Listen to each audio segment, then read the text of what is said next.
So it's a huge genetic, it's hugely defined by genetics, but, and this is a big question, right? And especially in the strength and conditioning world now. Can the central nervous system be trained, and can someone become more fast twitch dominant? Or can someone, I wouldn't say dominant, can someone increase their fast twitch profile? It seems to be that yes, you can a little increase your fast twitch, the amount of fast twitch fibers that you possess. Whether that is enough to make a difference, we don't really know, because these things are very, very hard to study because it's so individualized, right? The only way to properly study it would be to train a twin or somehow time regress somebody and train them again a different way. These things are extremely hard to ferret out, which is why we look so much to experienced coaches and what's happened in the field to kind of make these determinations. So can someone train in such a way to increase the number of fast twitch fibers? Yeah, I think so. Yeah, I think it's been determined through scientific studies. I believe there have been studies that have shown that slow twitch fibers can be recruited and actually, and I think it has more to do with the and Doug can probably help me with this, more with the how that particular muscle is, how can I say, wired, for lack of a better term, which would be determined by your training. And can someone's central nervous system be trained? In other words, can we make somebody faster? And I think we can, to a small degree. So I'm not ever going to be able to take a slow kid and make him, even a high school champ. It's not going to happen. You have to have a certain amount of genetic material to work with first. Can I make a fast kid faster? Oh, hell yeah. Can I make a slow kid faster? Yeah, I can make a slow kid faster too, but the window is pretty narrow, right now anyway. Your second question about a DEXA scan, usually you're going to find those in a university setting. For instance, here in Texas, University of Texas has one, Texas A&M has one, maybe in a medical setting as well, but usually a university setting with a strong exercise science program. Do you send your clients?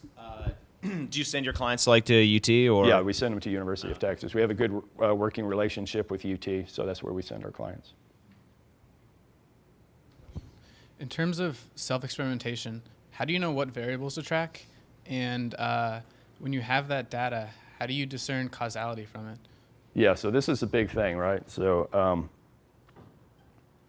is it correlation or causation? So again, to go back to the Olympics, watching the Olympics, and this is we've talked about, and I can't remember who it was. Was it Talib maybe who made the reference to the swimmers, right? Everybody goes to the swimming finals or watches the swimming on Olympics, and you see these guys and gals up here, and you think, oh, I want to look like that. So if I swim, I'm going to wind up looking like that, right? Well, no, you never saw the junior high swim team, right, that had every freaking shape imaginable. And it's just these kids that happen to have everything, had the big wingspan, had the torso, had the big web-like hands, had the big feet. All of this stuff was predetermined genetically, right? They were the ones that filtered up through. So it's very hard to distinguish this, the correlation causation thing. Do you have a specifically what you're, I mean, in your personal experience, would you be saying, what methodology works best, maybe? I mean, like strength training? Sleep, caffeine intake, other nutrients, things like that, and how it affects your performance. Yeah, so the best way that, okay, so what I do for me personally, I track overtraining because I want to know what it is, what those things are that push me into the overtraining zone.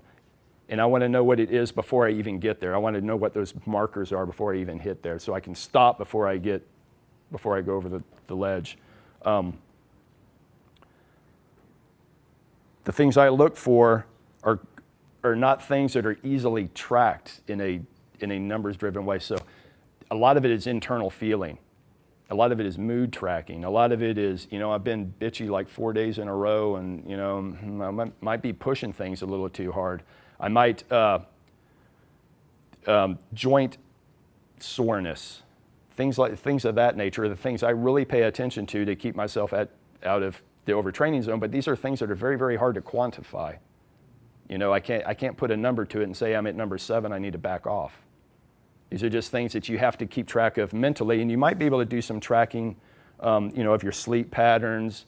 There are certainly some awesome biohacks. I mean, Dave and Jolly can speak to that a hell of a lot more than I can about certain biohacks and how to relate that into preventing you from going into overtraining. But I've just been doing this for so long, I just know internally when I'm starting to hit that edge.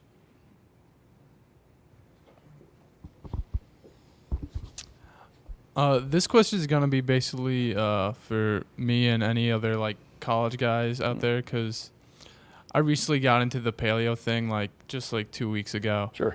And my main concern is when I go back to college, I'm going to be stuck with dining hall food. And Yeah. I mean, it's all going to be Sure. CAFO, really not limited selection. So Yeah. what would you recommend? So specifically to your question about CAFO meat, right?